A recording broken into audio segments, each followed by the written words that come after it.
Hey! Good afternoon, everybody! Sean Briggs, PhillyUpshire.com. Every Tuesday and Thursday, I get you here at 1 o'clock. Appreciate you joining me. Take these headphones off. Don't need that. See ya. Yeah, man, busy weekend. A lot of good stuff happening over the weekend. A lot of interesting family stuff happening over the weekend. I appreciate everyone and their support and their words. After the last podcast, it got a little tough there just to discuss what was happening with my real life, and for the people maybe that don't know what I'm talking about, my brother passed away in February, and it was tough. He passed away in Houston, so our family's from Scranton and all that, so we had basically the ceremony of life, celebration of life over the weekend. I gave the eulogy. That was a first and hopefully a last. But it was cool getting everybody together, all the family members. So all the words that you guys sent me, man, I appreciate it. Trust me when I tell you that it did not go unnoticed. All right, but we got a lot of good stuff we want to get into today. I got you for the next hour. I want to talk to you a little bit about the NBA playoffs, a little LeBron James. Steph, 17 in overtime, the most in overtime history, in the history of the game, the most points scored in an overtime period was last night by Steph Curry, who was not supposed to play more than 25 minutes. Sean Livingston gets hit with 2 quick technicals. Yeah, he deserved that too. I know that there was a number of people out there saying, "Oh, well, the ref is making it his game now," which is complete BS. You could say what you want to the ref. You get that first tech, you got to walk away. Especially in a playoff game, you can't afford to do that. Exactly what Sean Livingston did. But guess what? When you have Steph Curry and Klay Thompson and Draymond Green, and you just go down the list, man. I mean, they got baller after baller after baller. That's a damn good team, and they won 73 games for a reason. And that's why they will be in the finals. They will beat the Spurs, and I hope it's the Thunder. I really do. I want to see the Thunder and the Warriors in the Western Conference Finals. Don't you? I mean, I got all the love in the world for the Spurs and what they do and Pop and all that, but come on, man. We want something different at this point in time. So, I'm hoping it's the Thunder and the Warriors. I think that'd be really cool. And then, of course, the Cavs are at a different level right now. So we're going to talk a little bit about the NBA playoffs. We're going to talk a little about Justin Bieber. Yes, and the Philadelphia Flyers giving him the number 16, and it's pretty damn funny. It's just a funny story. It's nothing to get bent out of shape, even though you know damn well when we start talking about Flyers fans, and I don't want to give them too much of a hard time, because if the Eagles were to do something like that, they would hear it the same way. I don't know. I guess maybe if they gave him McNabb's number, would we not be going crazy? But could you imagine if they gave him Dawkins' number? Say if Bieber was to perform in 2020 or whatever, it'd be like, wait, what? The hell is going on here? So, I understand what people are saying when they say you can't give Justin Bieber Bobby Clark's number. I get that. But, come on, let's not get too crazy here. I want to talk a little bit about that. What's interesting, too, with stuff like that, and this is what I love what we're doing at PhillyUpshire.com, is being behind the scenes and being involved in decision-making like that. There are a lot of people that make really good money making decisions, making important decisions like that. And you would think that it's one thing to us, like, whatever, who cares?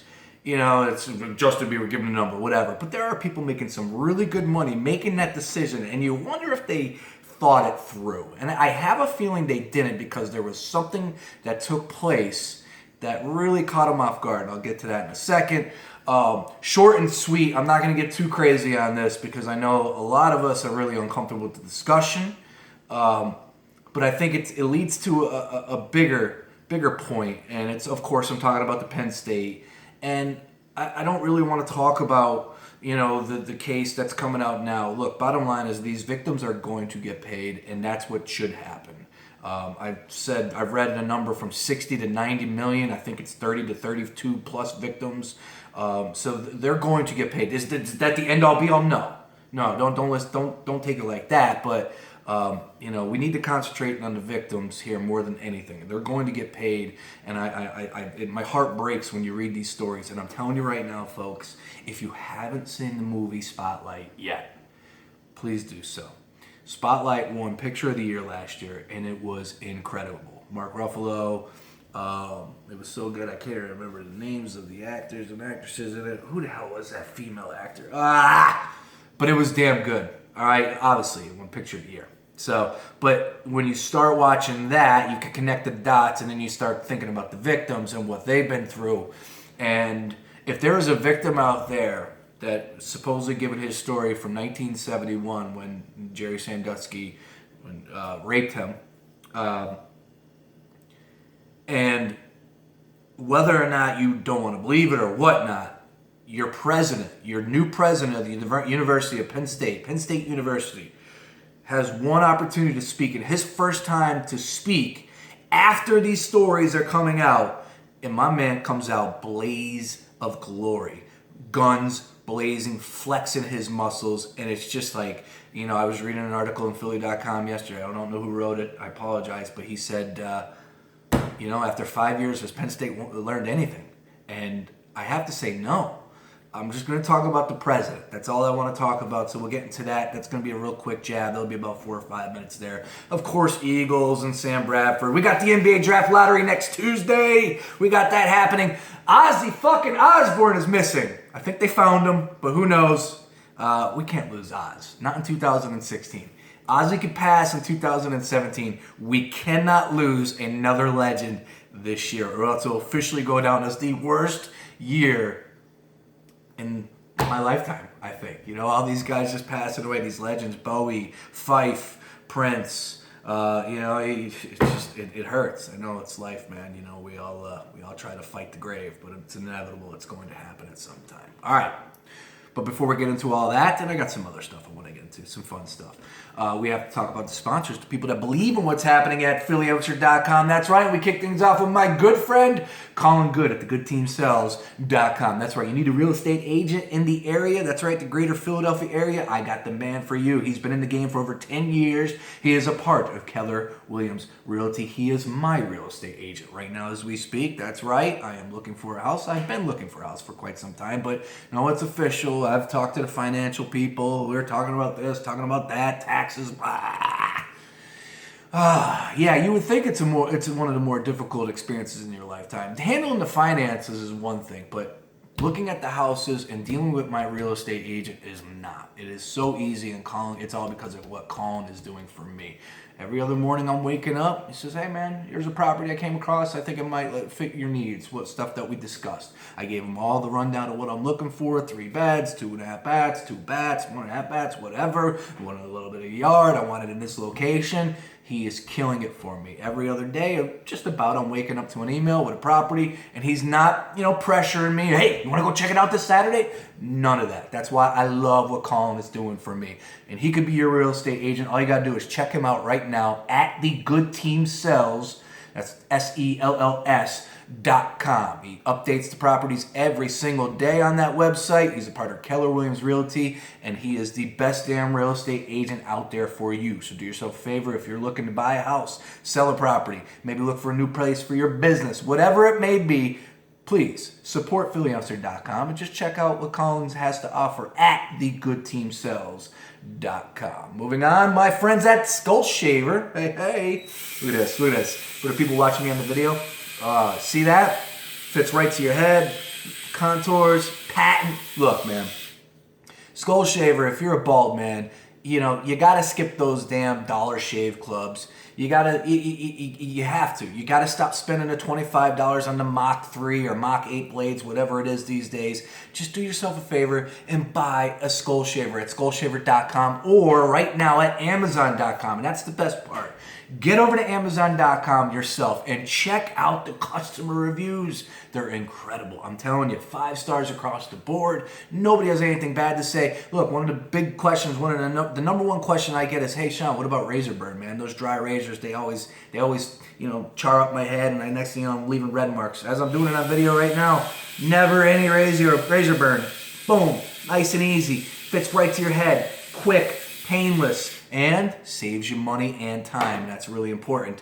And check it out. Skull Shaver is for us bald guys, but look at this. See, this is the Skull Shaver on video. Same exact design. It's called the Beast Clipper. It's for the people with hair.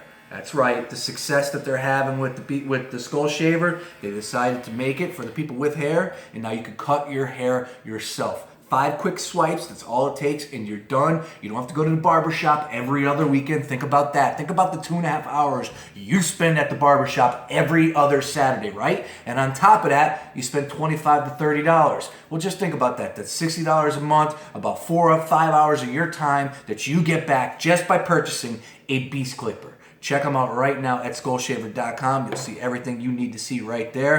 Be on the lookout for some giveaways coming up for the people with hair and, of course, for my people that are bald. Thank you very much to the two sponsors believing in what we're doing at phillyupture.com. And if you hear something you like or maybe you want to get involved in advertising at phillyupture.com, go ahead and hit me up at sean@phillyupture.com. That's my email address. Or you can hit me up on social media, Twitter, you know, all of that stuff. All right, let's get down to it, baby. Let's talk a little bit about the NBA playoffs. And I want to get to this point. This is interesting because yesterday I came across a stat. This is like a little LeBron James type conversation here. I came across a stat. I forget where it was, but this is LeBron's. LeBron just beat the Hawks. They just swept them. All right. Nobody really gave the Hawks a chance, I don't think. Kevin Love's healthy. Kyrie's healthy. Bron is just playing at another level. You could tell he turned it on pretty damn heavy here with the playoffs kicking off. I mean, he's an NBA veteran. He's been in the league for how many years now? So he knows that it's go time. This is the time that defines your legacy. And he wants another ring. And you have to believe that eventually LeBron James is going to get another ring, right? Okay. Played in 5 straight finals. Is that correct? Lost to the Mavs. Won the next 2, lost the final one to the Spurs, and just made it versus the Warriors. So he's played in 5 straight NBA Finals, 17 straight Eastern Conference Series wins. Once again, let me repeat that. Sixer fans out there like myself, and I talked to a number of them yesterday. This is why it's surprising to me. 17 straight Eastern Conference Series wins. His last loss, if you remember, when he took the jersey off up in Boston in 2010. Talking about LeBron James. When you hear that, I don't understand how that doesn't just say, wow, that's impressive. Do I want you to go crazy? Do I want you to think, wow, that's amazing, that's game-changing, that's disgusting? No. But like your first initial reaction as I say that is what? It should be, that's pretty damn impressive. That means he's made 5 straight finals. That's pretty damn good. And especially if you're a Sixer fan, now then you could get a little hype, a little over the top like myself and going, holy shit, what is going on right there? Think about that. 5 straight finals. He's on his way to his 6th straight. I don't think the Heat have a chance of beating the Cavs and the Raptors. Stop it. Did you see that game last night? Oof, that set basketball back. It was 83-83 at the end of regulation, and we're talking about a Game 4 must-win for Miami at home. That game was ugly, to the point that Dwayne Wade is 87 years old, schooling these young boys out there. Ugly game. Kyle Lowry fouled out. What is that? LeBron will be playing in his 6th straight finals. I just don't understand. And there's a minority on this, so I'm not going to get too crazy. It's not the majority, but there are still people out there that just don't like LeBron, that don't want to give it up. What is that? Can anybody help me with that? Why? And I'm not even like, for the people maybe that don't know, and I did the show on radio for a couple years and whatnot, I gave my opinion all those years on LeBron James. I was a huge LeBron James fan when he was 18, coming out of high school, 20, 21, 22, all the way through Cleveland. I pulled for the guy. I enjoyed watching him, a lot like Michael. I was a diehard Michael Jordan fan growing up, I just was. And then when he left and went to Miami, I didn't care about the show, but I just was like, he's joining Dwayne Wade and Chris Bosh. And, some people were arguing the other day that Chris Bosh is a Hall of Famer. Look at those stats. I think Chris Bosh is a Hall of Famer. So at the end of the day, LeBron was suiting up with 2 damn Hall of Famers. And they played the one year with Ray Allen. So he had, 4 Hall of Famers on that team. Maybe I'm missing somebody else. Maybe not. No, yeah. So, I look at it. I just don't understand why there is still this, against LeBron James. When he was down at Miami, I really didn't get too crazy, too blown away. I actually liked him losing to the Dallas Mavericks. Then I wanted to see him win. I did. Over at Oklahoma City Thunder, I had them. I remember Godfather Locks, Joe Eunice had exactly it laid out, where he said that the Heat were going to lose game one and they're going to run the next four and they're going to blow them out, and exactly happened. I was on Joe Eunice's tip on that one there, and I ran those 5 games, and we rolled in the money in that damn day, or that damn series, and that's when GodfatherLocks.com was created by Joe. Hats off to him. He's still killing it right now, so check him out if you're placing a wager. Nobody better in the game right now at GodfatherLocks.com. But, dude, I'm telling you, LeBron, at the end of his career, he's going to go down as top 5. You know, you look at Kobe, and when Kobe just retired, a lot of people were saying Kobe could make the case for top 5. I'm comfortable saying Kobe's a top 10 player. I can't get the top 5. Kobe won 3 championships with Shaq. Right? You know, he won 3 with Shaq. Think about that for a second. You don't really hear too many people ever really bringing that up. Like Kobe was great. There's no denying that. My man scored how many on the way out? What did he score in his final game? 50? 60? I forget what he scored. It was just disgusting in his final game. Sure. LeBron James is better.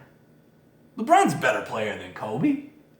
Like, if you were to start a game in their heyday, you know, you got the pickup basketball game. 2 years ago, LeBron James, maybe 4 or 5 years ago, Kobe, when he beat the Celtics in the finals that year. That might have been his best year ever as a player. I think he scored fucking 81 that year or whatever. I'm taking LeBron James. LeBron is a beast. He's unstoppable. I just don't get that like, you don't want to give it up to this guy. He's going to win another championship. You know he is. Right? I mean, he's got another 6-8 years left in him, right? Give it up. Stop it, people. 17 straight Eastern Conference Series wins for LeBron James. And I get it, the Eastern Conference is weak. But you don't think those Miami teams would have success in the West? Of course they would. Of course they would. They lost to the Mavericks. That was the first year. A little easier said than done, putting it together. I'm not making excuses. The Mavericks, that was a great series. That was a fun series to watch the Heat lose. I absolutely loved that. Like I said, I was on the Mavs. I enjoyed watching them lose that series.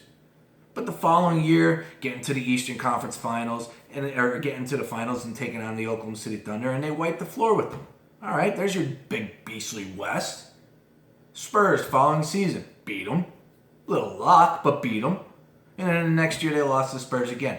I mean, yeah, we talk about the West as their juggernauts. But you don't think that the Cavs could beat the Spurs right now? I do. The Warriors are on a different level. Warriors are just an unbelievable team. And I know the Spurs are damn good. And LaMarcus Aldridge is just amazing. He's got that old man game, that turnaround jumper that's just pure. I enjoy watching the Spurs play. Tony Parker's still doing it at a high level. You get Tim Duncan coming off the bench. Kawhi Leonard, who is just a beast. And it's funny, I got to steal this off of Dan Le Batard. He said it earlier. But George Hill, the Pacers, Larry Bird. Yeah, they just fired Frank Vogel this week. And I'm not trying to sit here and go crazy about it. But isn't it funny that Vogel's the one that gets canned and not the guy who traded Kawhi Leonard for George Hill? Sorry, Larry. What a bad trade that was. It's funny how that plays out. But look, I just think that, you know, people want to sit here and say that the East completely sucks. That's fine. I'm all right with that. But don't be disrespectful to LeBron James and those teams he played on. Again, talking about a number of Hall of Famers suiting up with them. That was a damn good squad. A historically really good squad. They made it to 4 straight finals. That's all you have to say right there. You know? Look at Jerry West. What did Jerry West? I think Jerry West made it to like 8 or 9 straight finals, man. I mean, think about that. Think about how difficult it is. And on top of that, we just talk about the finals and we talk about whether or not they won the championship, right? That's what, and I'm okay with that. We look at rings. We constantly look at rings. That's how we judge, you know, the legacy on some of these guys. But you realize how difficult it is to go through a playoff run. You know, I look at hockey, and NBA is a little bit of the same with the 7-game series, a little bit. Just hear me out on this. But you look at hockey, and you get into Game 3 and Game 4, and you're looking across the ice, and you see the same fucking mug every single night. Game 5, there he is. I hate that guy. Game 6, that dude, I'm ready to kill him. Like, just think about like the mental strain you have to go through to compete in a playoff series. Just one series. And what is it? 1, 2 finals, and then the NBA finals. So it's 3 series to get to the NBA championship.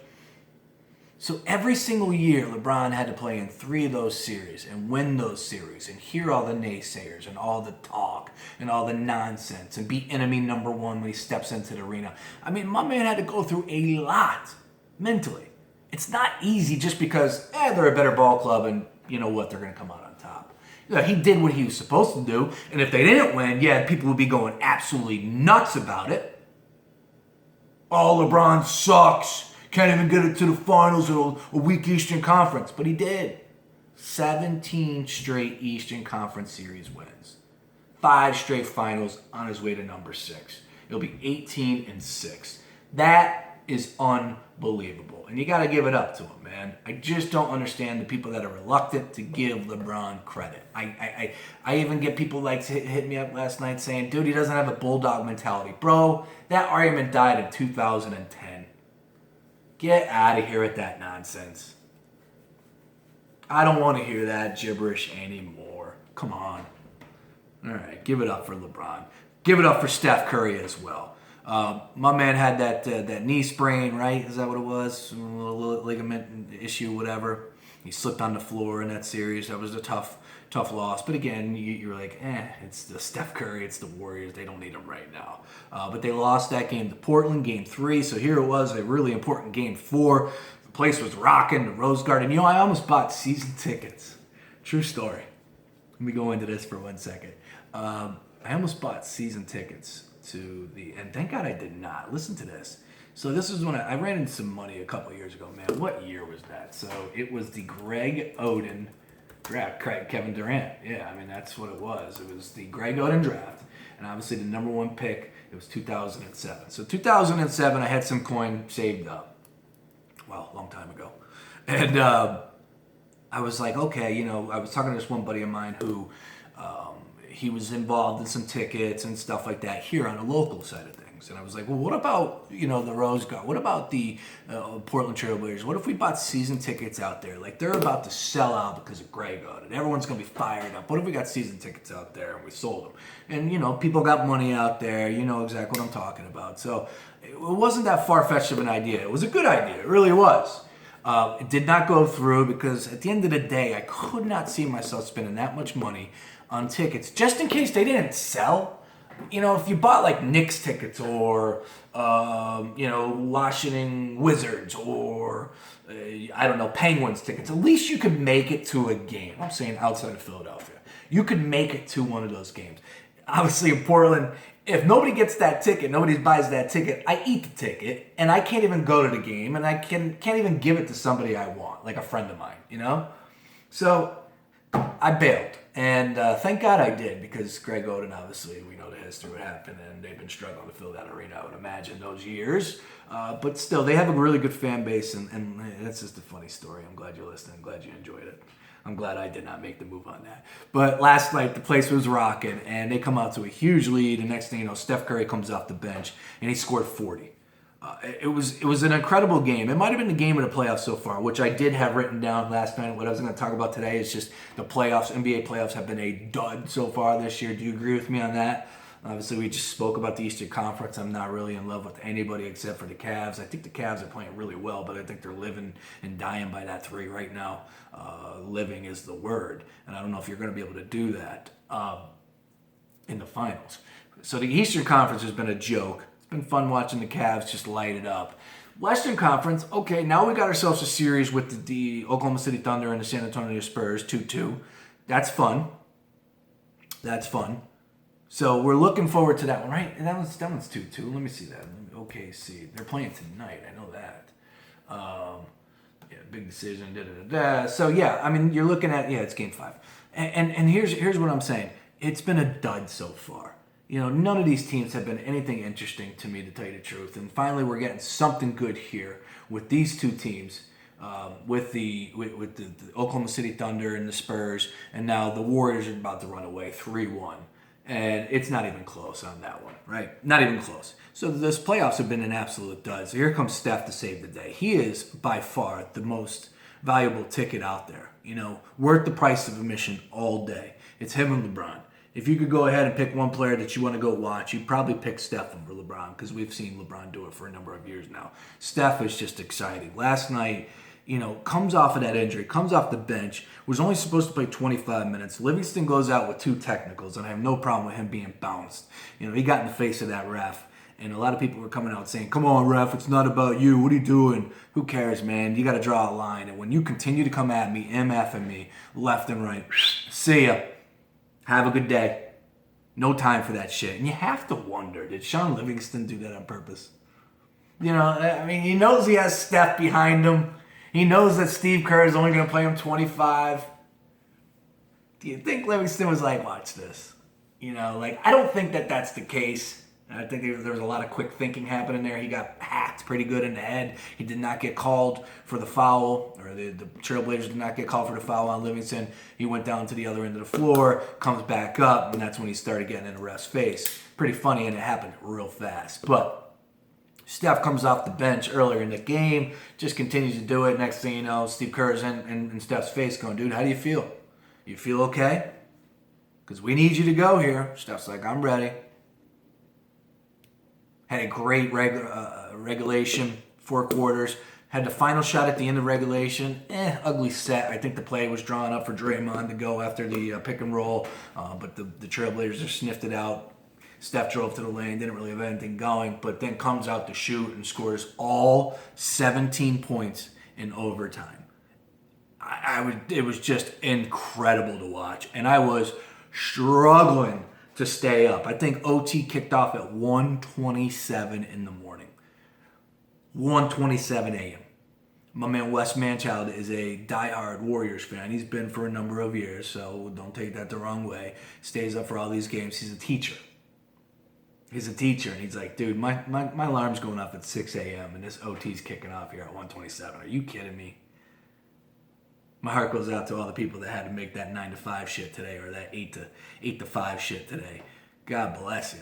Me, obviously, I woke up 8:30. I was fine, but for the people that had to get up at 6 o'clock and that's 4 hours later, come on. The NBA's got to do something. They got to bump these games up just a little bit on the West Coast. And the worst part about it is because the damn Raptors and the Miami Heat went into overtime, they were holding up. Like, wait a minute, don't wait on us. Yo, you go do your thing. Let's go here. Ridiculous. Fun though, man. Fun night last night watching those 2 games. I thought that Raptors and Heat was terrible, but it was cool seeing Dwayne Wade go off. And Dwayne Wade, you got to give it up, because darn well everybody. I'm talking to you. I'm talking to your boy. I'm talking to your next door neighbor. I'm talking to sports talk radio host. Everybody said that at the end of that Spurs Heat finals, Dwayne Wade was done. LeBron James was out. Bro, Dwayne Wade has found a fountain of youth, or he's found something else. I'm not trying to say that, but you understand where I'm going. He is unbelievable. It's vintage Dwayne Wade. It looks like Dwayne Wade back in Marquette days. I caught Dwayne Wade at Marquette. ECU Marquette. Down there in East Carolina. They upset him, too. No, they upset Louisville. They did not upset Marquette. They took them to overtime. That's what it was. And Dwayne Wade was just a stud. You saw it. You're like, this guy is good. Absolutely really good. But it's fun watching Dwayne Wade. I've always been a Dwayne Wade fan. He seems to do it, the right way. Except when he shoots during the Canadian anthem. Come on, Dwayne. You can't do that. It's a ritual. It's what I got to do. I got to shoot till I make it. Come on, man. Could you imagine somebody shooting down there during the national anthem? We'd be going crazy. ESPN would shut shit down for a week. Bob Lee would be reporting outside the arena. We need a statement, and we need it now. Yeah, Dwayne, but he apologized. It's all good. You know, I mean, people make mistakes. No big deal. All right, speaking of mistakes, let's talk a little bit about the Flyers and Justin Bieber if we can, and I'm going to make this short and quick. But like I said in the beginning, there are people that make a lot of money, right? A lot of money making behind the scenes decisions. A lot of PR people involved. And I know some people that are involved with the Wells Fargo Center, and they do an outstanding job. I think the Wells Fargo Center, for as you know, it's just a cinder block. I'm not enamored with the setting. I think the Sixers have done a couple different things. I think they put some new lights in. I thought that made a difference. I love the projection screen. I think the Flyers are cool. They try different things, wristbands. We try not to throw them at people, all that. So I don't mind the Wells Fargo Center. I just think it's one big cinder block. But there are people behind the scenes that do really good work, and they plan this stuff out. So that Justin Bieber coming into town was planned for 9, 10 months, whatever it was. He's coming out. I'm going on tour. 2 dates in Philly too. 2 dates. Damn. And I had a lot of grown-ass friends that were on Facebook that were at the Biebs concert. Bro, I don't know if you could... I don't know. Like, I DJ, and I play a couple different Bieber songs, Sorry, people like that. Yeah, that song. Even though people aren't really in love with that song anymore, you would think that song had staying power, but it doesn't. So, like, when I used to play it, when it first came out, everyone went nuts. Does it still get requested? Sure. But when you play it, it's not like everyone's like, oh, yeah, I got to get out on the dance floor. Now, Drake, One Dance, is absolutely killing it right now, man. Jeez, do you see that Billboard Top 100? He's got like fucking 80 songs in the Top 100. You might as well just rename it Drake Board. I mean, it's sick right now. He is destroying it. I told you the other day on the podcast that I like Views. I think Views is a good CD. I think it's Drake all the way. I've never thought of Drake as a rapper. I think Drake does a good job when he does rap at times. But I thought that his last album, whatever it was, If You Could Read This, You're Too Late or whatever, I thought that was garbage. I didn't like it. I thought it had one good song on it because he tried to rap a different way. One thing I will say is he mixes it up and he tries to be different. He tries to go about it, a different flow. It seems like on this one he's kind of giving you a little Jamaican Rasta like vibe. I don't know if that's even right, but you understand what I'm saying. And it's got that little dance hall type feel to it. I like it. It's smooth. It's a smooth disc. It's got 6 or 7 money tracks on it, and I think it's vintage Drake. I don't get caught up thinking Drake is something that he's not. One of the things I often tell people is I saw Drake in concert like 2012 or whatever it was. And by this time, Drake's got bangers. He's got bangers across the board. And if he wants to come out and be like, I'm a fucking hip hop guy, I'm a rap guy, watch what I'm going to do to this damn crowd, that's fine. But he didn't. He serenaded half the time, maybe 3/4 of the concert to all the ladies. It was almost like a 112 show. And that was a defining moment for my description about Drake moving on. That's who Drake is. Drake is an entertainer. He's smooth. He's damn good at what he does. But at the end of the day, he's not hip-hop. Drake is not hip-hop. Drake is not J. Cole. Drake is not Kendrick Lamar. And you could have your take on it. Like music is a lot like art. It is art. People are going to constantly say what they want. I think Drake can rap. Don't get me wrong. I don't know if he writes his own raps. You did hear that. So who knows? That kind of takes it a step back. That's part of my description about Drake and where I come up with what I'm saying about him is like, you never had to question Black Thought if he was putting down his lyrics, Talib Kweli. You think Kendrick Lamar has somebody writing for him? God, I hope he doesn't. I'm saying this right now. I don't think he does. J. Cole, same thing, But Drake has his shit written for him by times. I'm okay with that because he's an entertainer. My man is up on SNL doing it big this weekend. Should be fun. I mean, he can act. He can make you laugh a little bit. He's goofy. But yeah, Drake. I don't know how we got into that. Oh yeah, we're talking about music. Anyways, let's get back to the Biebs and Flyers here. So when you're making these decisions 8, 10 months out and you're saying, okay, well, Justin Bieber. And again, this is another thing too I want to put out there. You don't know. This might be something suggested by Bieber's crew where they're like, yo, he likes hockey jerseys. If you got a hockey team, give him a jersey. It's got to have number 16. If Bieber's people did that and told the Flyers that, and you're in that position, what's your call? What do you do? Do you not give the Bieber a jersey? Do you just put Bieber on it with no number on the back? and say, here you go. And then he's like, yo, what the F? No, that's not good enough. You can't put 2016. You understand why they put 16, right? So it's just funny. Like, I'm not getting bent out of shape. I don't care. I think it's funny. But, like, there's a lot of things that go into this decision here. And the Flyers decided to give him number 16, Bobby Clarke's number, thinking that it's all good, whatever. And people were pissed, especially social media. You understand. Get the pitchforks out. Get the torches out. We're at the Wells Fargo Center doorstep, damn it. You can't do that. And people had some fun in the rafters and pulling up Bobby Clarke's name, putting Justin Bieber's up there. I thought that was funny. But here's why I know that the Flyers weren't ready for what they did. Or didn't expect it, and I don't know. Like, what's going on there? I would love to hear more about this. They deleted the tweet. They put a tweet out with the picture and said, we're ready for you, Justin. We got you a jersey, Bieber 16 in front of the Wells Fargo Center, da-da-da-da. And then they deleted it. And you have to ask yourself, wait a minute, why would you delete that? You know, you knew this was coming. You knew people were going to be giving you a shitstorm about this. You knew number 16 was Bobby Clarke's number, right? I mean, it's hanging in their rafters. So did somebody not connect the dots on this? And if you put it out, you got to stay true. You got to hold strong. Don't back off it. You know, it's a lot like the Shady McCoy, man. When that shit went down, I know what he said.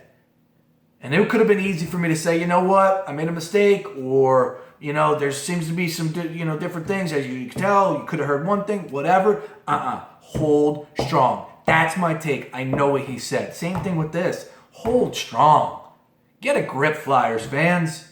It's 2016. We couldn't put 2016. We decided to put it down, and it's just 16. That's it.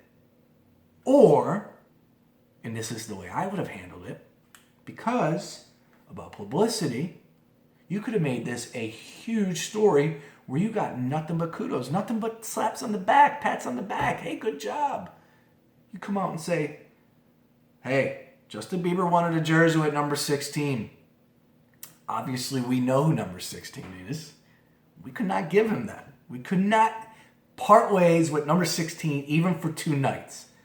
Bobby Clarke is our captain, Stanley Cup. I mean, come on. We can't do that. That's our guy.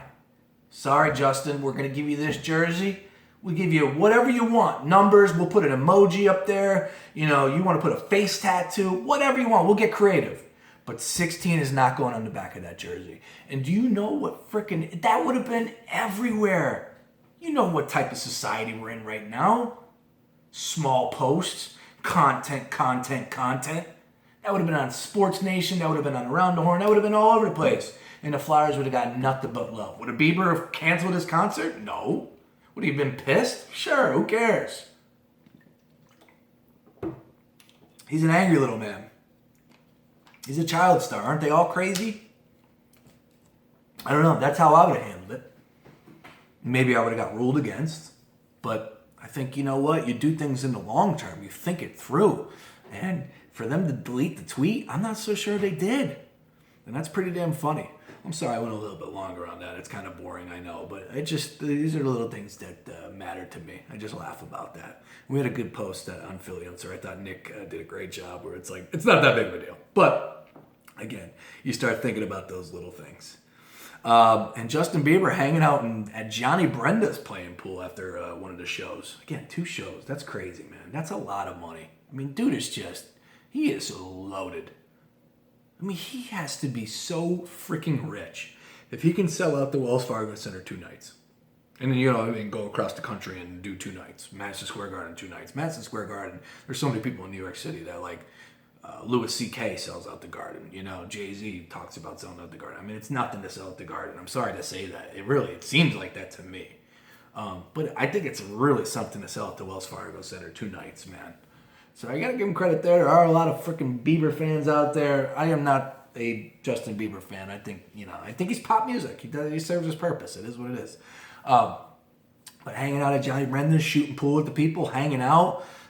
People were taking pictures. He didn't mind. I thought that was cool. I was wondering if he was going to go somewhere. Like, if you're going to play 2 nights, you're not going to just go fly to Miami and then come back. Maybe you would. I think the last time he was in town, he flew up to Canada, saw his people, and then flew back. I think he did 2 nights there. I mean, man, he's been doing 2 nights for how many years now?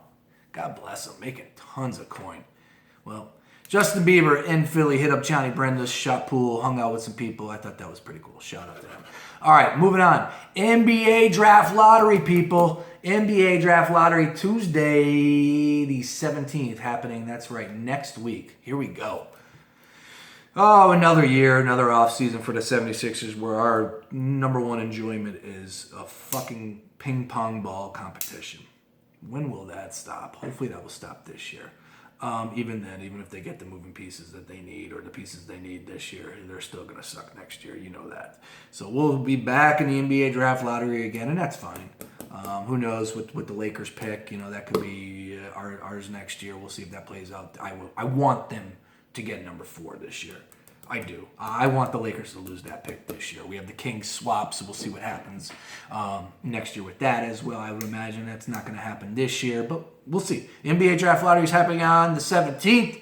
I believe 8:30 or 9 o'clock on ESPN. We need some luck, man. And I just did it. I haven't done this, and I don't really care to do this, but I did the simulator. And as I'm pulling it up, let me go ahead and tell you who I got. And I put it out there on Facebook. So let me actually pull this up and see what people were saying, see if they were excited about this. I will go ahead and tell you the 76ers did not get the number 1 overall pick. Okay?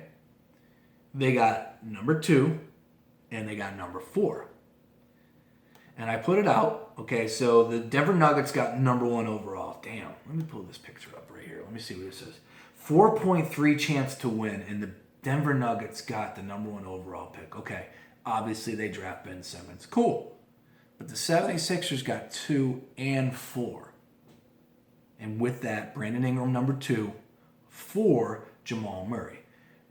Bender went 3 overall, and I don't know much about Bender. I think he served his purpose, all of that, but I've been just in love with Ingram or Simmons. I think we all are. It's about Simmons or Ingram in this draft. Have to land one or the other. So I think if the 76ers were to land number 2, the majority of this fan base would be okay with it, which is weird to say because we've been heartbroken these past couple years about not getting number 1 overall.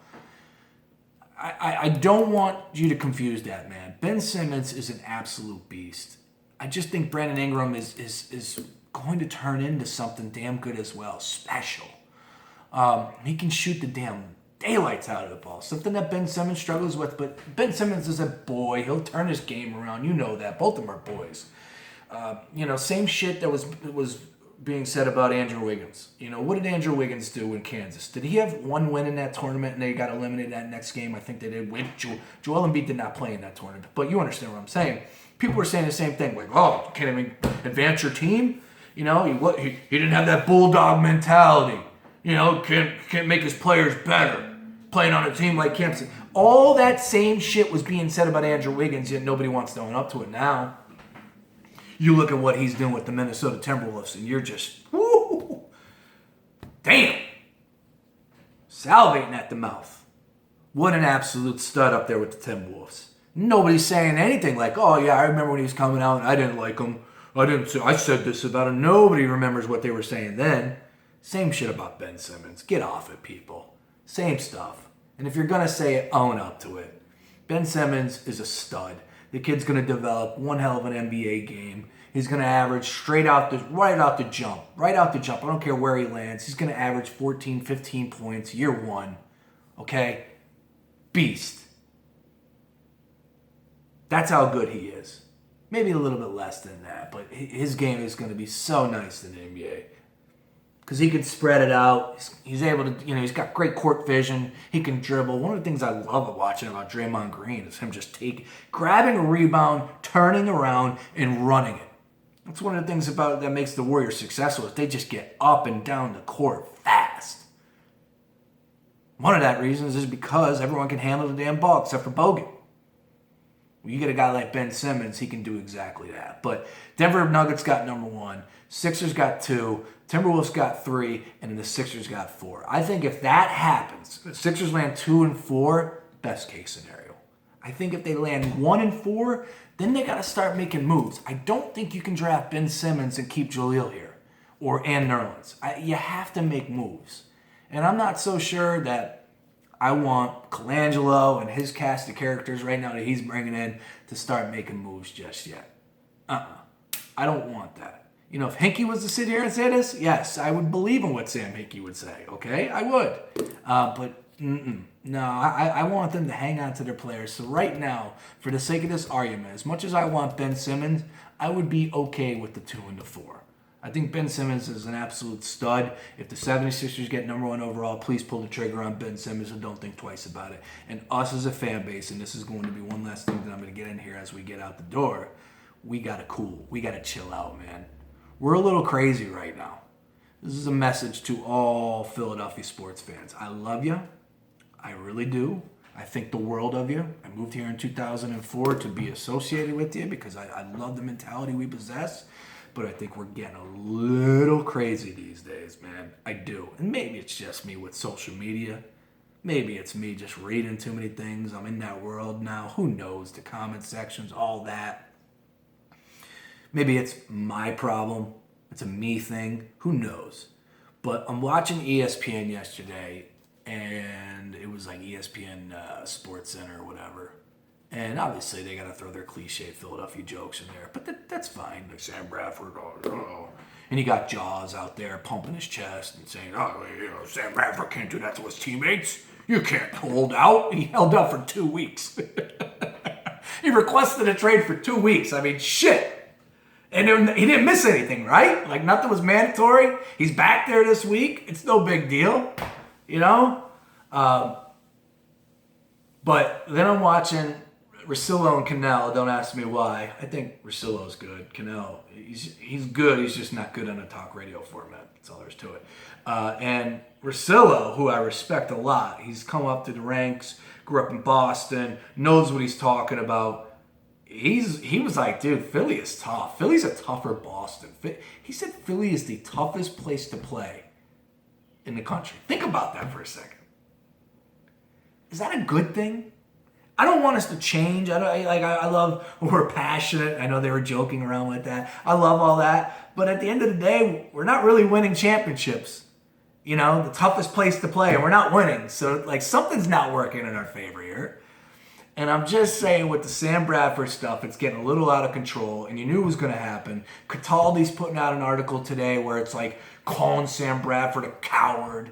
And at the end of the day, sure. But look, my man, it's a business. And Cataldi, like, he's been making millions off of duping the stupid Philadelphia sports fan. I mean, come on, let's be realistic about it. He has. You know, he has. He's been, pumping that stuff. The guy has finally just come on social media, so he's just been putting that out there. He doesn't believe a word he's saying. He's always playing contrarian, and then you get those cast of 30, dirty 30. Yeah, you're right, Angelo. You're right. It's like, come on. So he's calling Sam Bradford a coward, and was there a part of it like, you were like, what the hell, Sam? You signed a 2-year deal. That tells you all you need to know, that they don't believe you in being the long term. They told you they were going to draft a quarterback. All that, yes, is true. But at the end of the day, it's still a business. And if he sits there and says, yo, agent, I'm already frustrated with the squad. Obviously, there's two things when you think about Sam Bradford and the contracts that went down this past year. Number one, nobody else wanted him. Number two, I don't think Sam Bradford really likes us to begin with. He came here believing he was going to be with Chip Kelly for whatever years it was possible. Chip Kelly's won had 2 straight years of 10-plus games. Or 10 wins, right? Yeah, 10 wins. Sorry, not 10-plus. First losing season as a head coach, whether it was college or NFL, he gets fired. Well, I had to do with that because it's in Philly. He's already looked around going, damn, they are tough here. All right, well, let's see if anybody else wants me out there. Nobody else wants me. More money in Philly. Okay, we got the price tag up. Let's go ahead and sign here. Now, all of a sudden, we're going to go ahead and draft a number 2 overall. Look, I get it. I get it from both sides. I'm with you, Philly, for Eagles fans. I'm totally on your side. But what I'm saying is I can understand what Sam Bradford and his agent were saying. It's a business. You got to do what you best can. There are teams out there that need a quarterback. See if you can make that happen. And again, Sam, nobody wanted you when you were a free agent. Nobody's going to want you right now, okay? Even though there might have been something worked out where some money was off and it would have been a little bit cheaper of contract. Who knows? But nobody took the bait, and here you are. I have no problem with anything that played out. I don't care. I've said all along in these previous podcasts, he's going to show up. He was going to be there for June 7th. Here we are a hell of a lot earlier. What is it? May 10th. May 10th. And he's in town. And he's at practice. Do you think we're going to remember any of this come week 1? No. Who cares? Come week 1, we're gonna have ourselves a steady dose of what Carson Wentz is. We're gonna see how that plays out in the preseason. He's gonna get snaps in game 2 or game 3 or whatever it may be, and then we're all gonna have our own, our own vision of what Carson Wentz is. And if we think he can play, we're gonna say, first time Sam Bradford screws up, let's get Carson Wentz in there. It's not about Chase Daniel at that time. I said this on Breakfast on Broad, and Jilly immediately slapped me on my back, going, "Oh, well, that's not how it's gonna play out." Oh yeah? You want to bet? Everything looks great on paper. Sure. Chase Daniel, and I might be getting ahead of myself too, because again, let me stick to my guns on this one. You don't know. I don't know. Nobody knows. The Eagles might know. They might have a clue. Okay? Because they were able to, really dissect the film and really dive into the tape and work him out and get to see what he can do and stuff like that and talk to everybody. They're a little bit more invested in this than just the average fan here. So they know right now whether or not Carson Wentz can play right now. I have no idea. I need to see it with my own eyes. I got to go get these reports from the people that are covering the Eagles down there at practice, during camp, okay? I need to see the reports, as we move throughout practice in July, and then we'll make our own assumptions when August comes around and you get those preseason games. At that point in time, we'll be able to see if Carson Wentz can get in there right now in game 1 and play. That's what I'm holding to. I'm sticking to my guns on that. Until then, you go Sam Bradford 1, you go Chase Daniel 2, and you go Carson Wentz 3. We'll see how it plays out. We got a long way to debate that, a lot of games to watch, a lot of practice, a lot of snaps, a lot of comments, all that. I mean, you're going to have Elliott Short Parks out there grading snaps or in throws like he did the past 2 seasons with Sanchez and whoever, Sanchez and Foles. Now you get Sanchez and Bradford last year, and now you get, here you go, Carson Wentz, Chase Daniel, and Sam Bradford. So we got a long way to go, but that's how it's going to play out. We'll see. But I think back to the Philadelphia sports fan, and it combines with the NBA lottery. Please, we get the number 1 overall pick and we draft Ben Simmons. Don't be upset.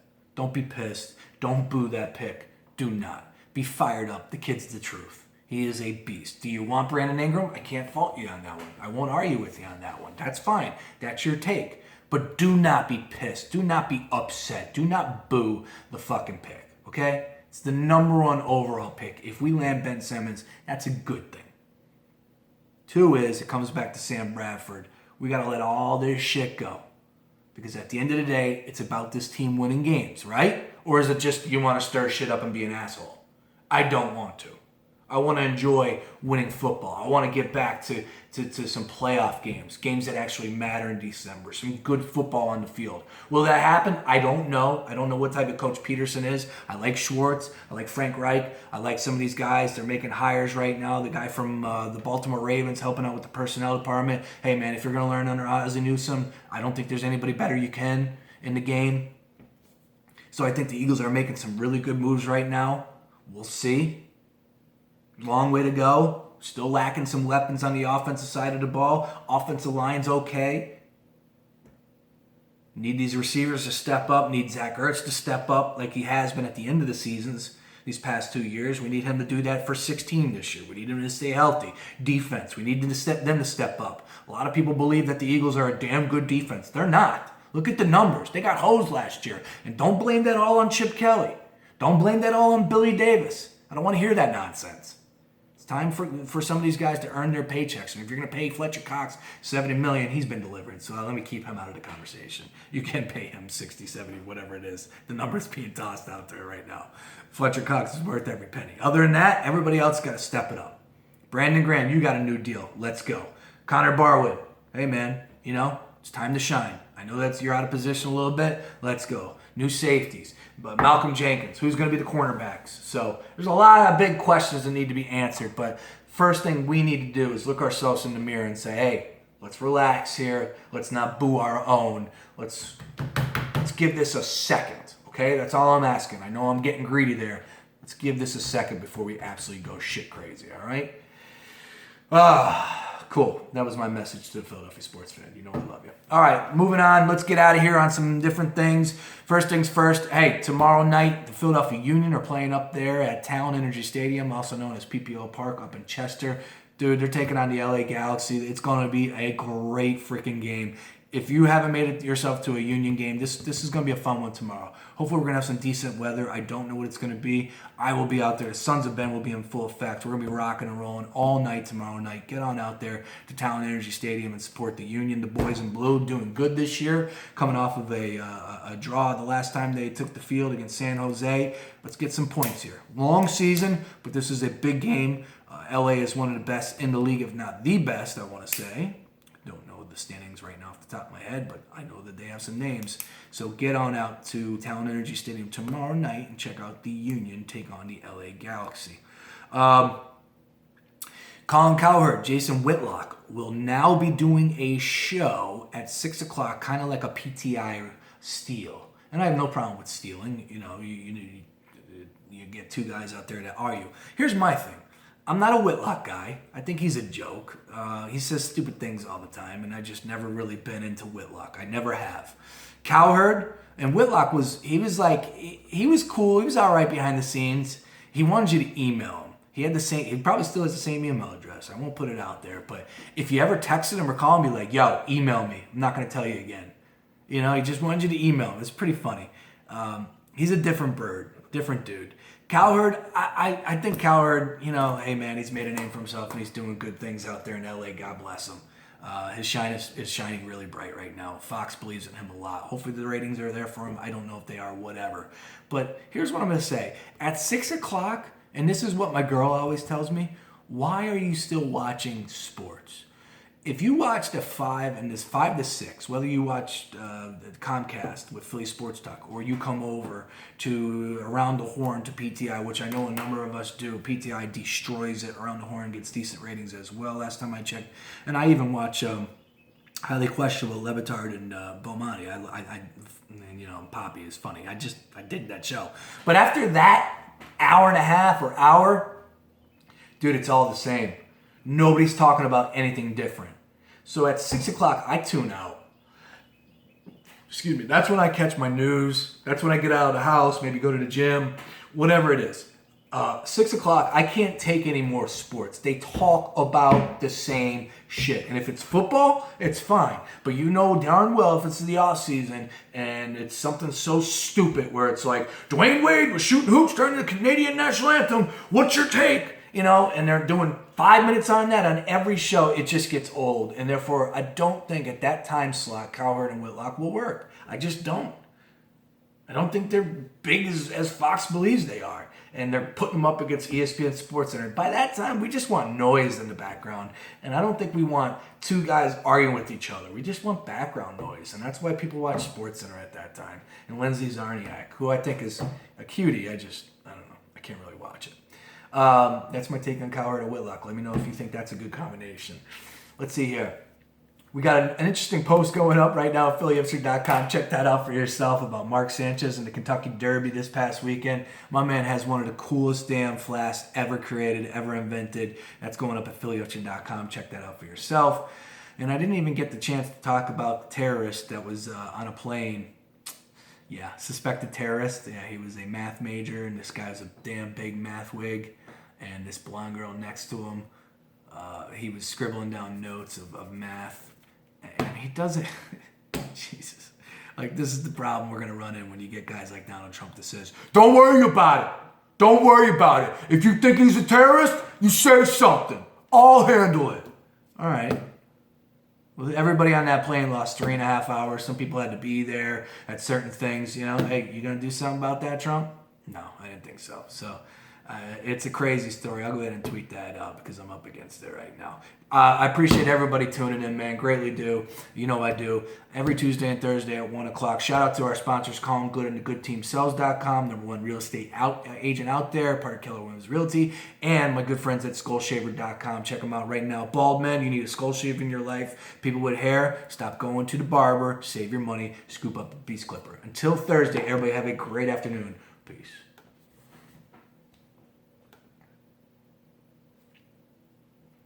Yep.